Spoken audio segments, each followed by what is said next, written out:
Bom, pessoal, tá piscando, tá gravando. Vamos começar mais um Carrovlog, seu canal automotivo do YouTube. Mais um vidinho aqui com o Polo, a bordo do Polinho, né? Fazendo mais um vidinho pra vocês aí. Hoje eu vou falar de um assunto curioso que eu tenho reparado, né? Esses dias eu fiz um vídeo falando um pouco mais sobre a média de consumo do Polo.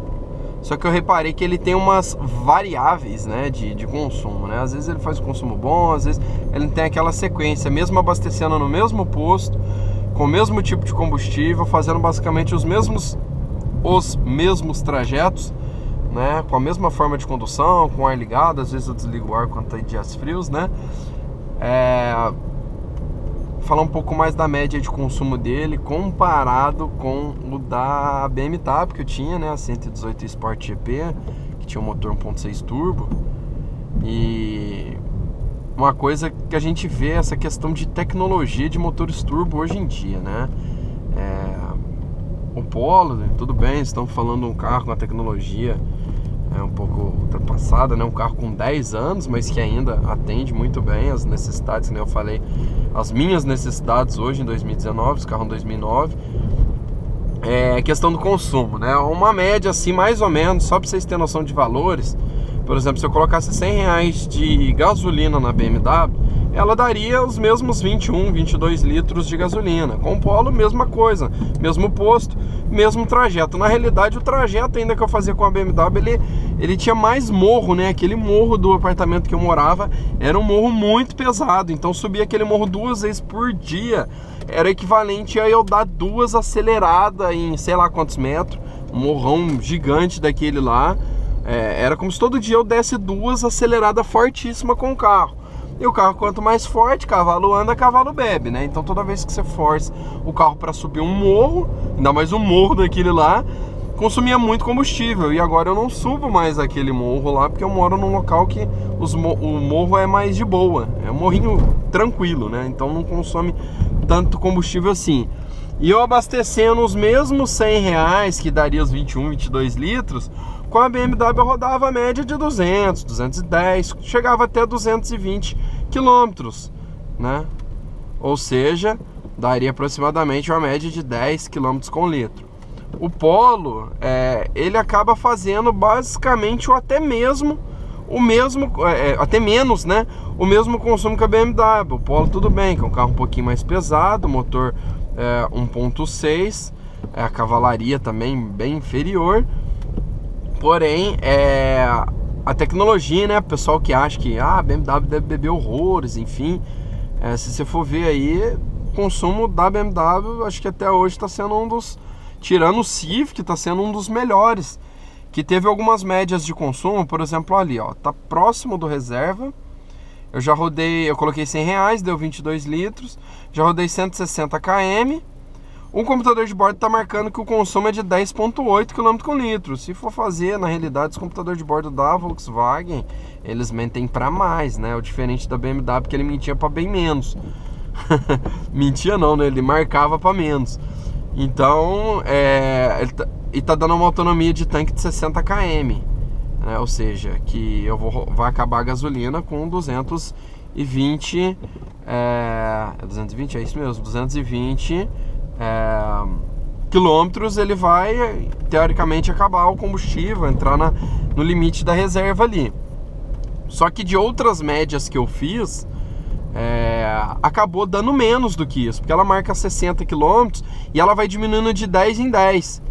Diferente, porque o da BMW ele tinha ainda uma precisão de que você ganhava alguns km, né? Então podia estar 60, ela podia subir para 62, 63, 68, 70, e era o número exato. Já o do Polo, ela marca de 10 em 10, então às vezes você tá rodando aqui, ela cai para 50, quando ela cai para 40, né? E às vezes você não roda esses 60 km que ela tá falando que você vai rodar, né? Às vezes esses 60 km vai dar 30, né? Então não vai chegar nem a média próximo do que eu rodava com a BMW. E o computador de bordo está marcando 10,8 km com litro. Então, pessoal, às vezes não confia em computador de bordo, tá? Geralmente eu gosto de marcar na bomba. Abasteço, encho o tanque, ou vejo quantos litros eu abasteci geralmente sempre numa referência do tanque de combustível ali, da reserva, né? Entrou no reserva ali, geralmente a gente já tem uma noção mais ou menos ali, de sempre que entrou naquele limite, eu já vou e já abasteço. E contar, né? Quantos litros você abasteceu e com esses litros que você abasteceu, se é 10, se é 20, se é 30, se é 40 litros, se é 50, quantos km você conseguiu rodar com aquela quantidade de litros.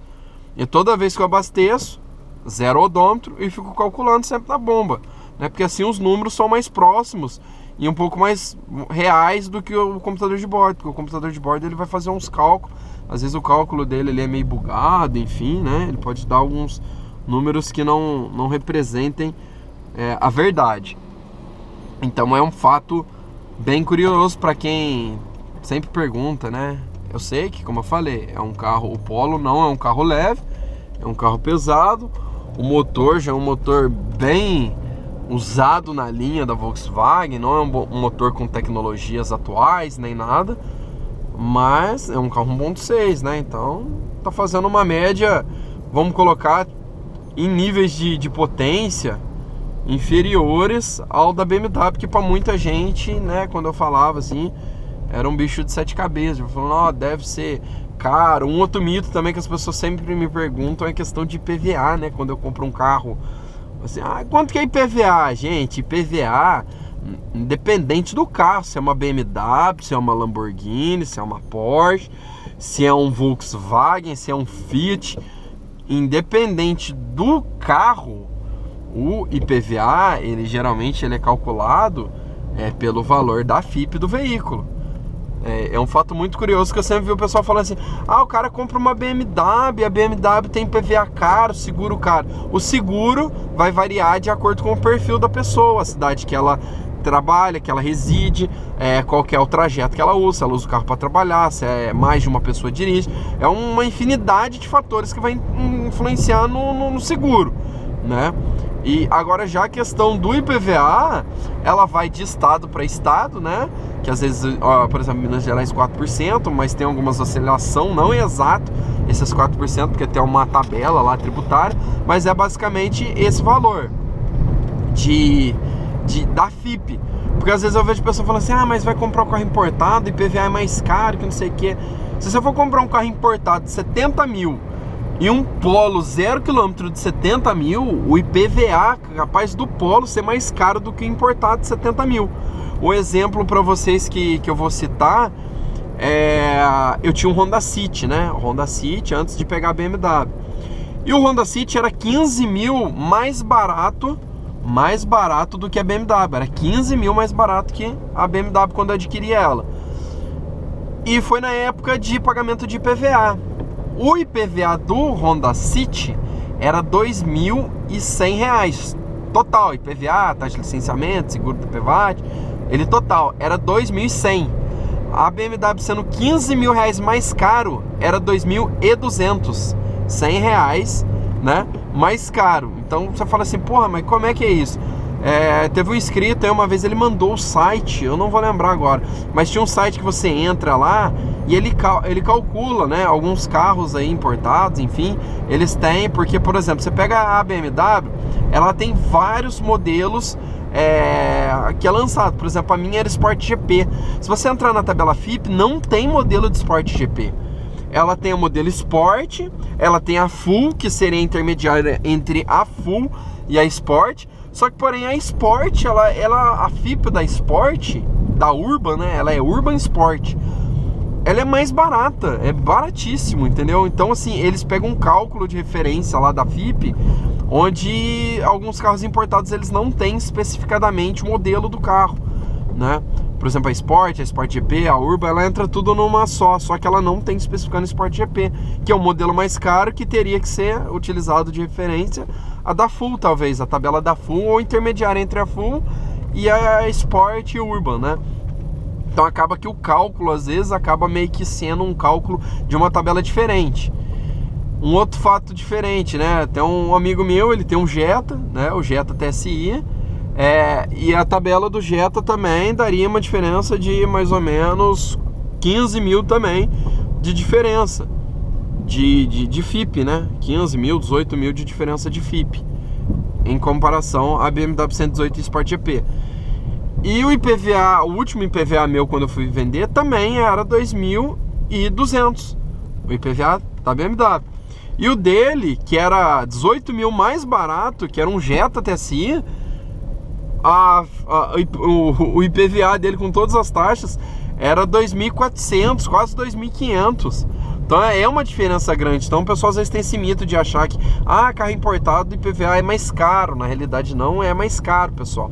Vocês têm que ver esses fatores aí, a questão da FIPE, que às vezes o carro não se enquadra numa categoria da FIPE exato, por ser um modelo específico, e aí você tem que fazer uma conta ali, ou se ele está incluso nessa tabela aí de imposto, de cada marca, de cada modelo que eles têm lá, e faz um cálculo por chassi que eles puxam lá. E às vezes acaba que um carro que você acha que seria mais barato, né, imposto e seguro, ele acaba saindo mais caro. Então é um mito que eu vejo muita gente comentando, né? Mas o imposto deve ser caro, o seguro vai ser caro, o seguro também. Eu vi pessoas com BMW, né, 2018, de 160 mil reais, que pagavam seguro do veículo de R$ 1.800, mas era o quê? A pessoa mais velha, que tinha o score lá do seguro lá, que você vai pontuando lá alto, que já utilizava o seguro há muitos anos, nunca tinha batido, que às vezes só a pessoa dirige o carro, né? Na hora de declarar lá, a pessoa declara que é só ela que dirige, que é casado, que mora numa cidade tranquila.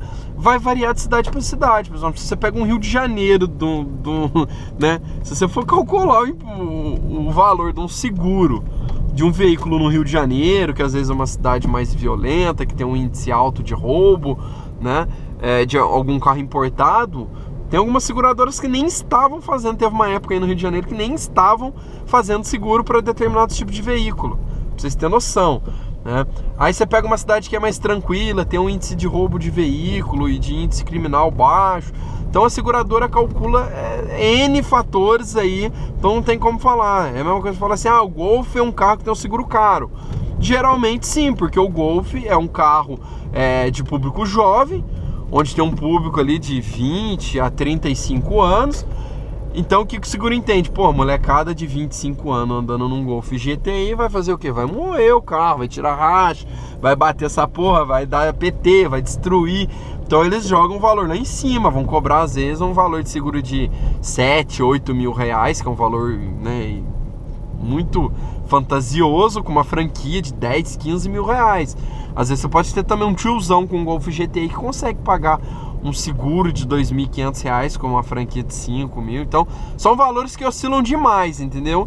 O seguro é um valor que oscila demais. O valor do IPVA, de impostos, né, vai variar de estado para estado. Tem estados que tem imposto mais em conta, alguns estados que cobram 4, 3% do valor da FIPE, e vai ter essa variante, essa variável aí, de questão de veículo ser importado, do modelo da FIPE não bater, e eles têm uma tabela lá para cálculo de imposto, né? E também o começo do vídeo falando do consumo, né, dessa tecnologia, que hoje em dia dá um size, né, que a gente tanto fala, de alto desempenho, com motor pequeno, que dá um desempenho e um consumo interessante. Então, ficando por aqui esse vídeo, pessoal, espero que vocês tenham gostado, falando desses 3 assuntos aí. Se é a primeira vez que está vendo, se inscreve no canal, clica em gostei, ativa o sininho, deixa nos comentários um assunto pra gente falar no próximo vídeo. Um abraço, valeu, tchau, tchau!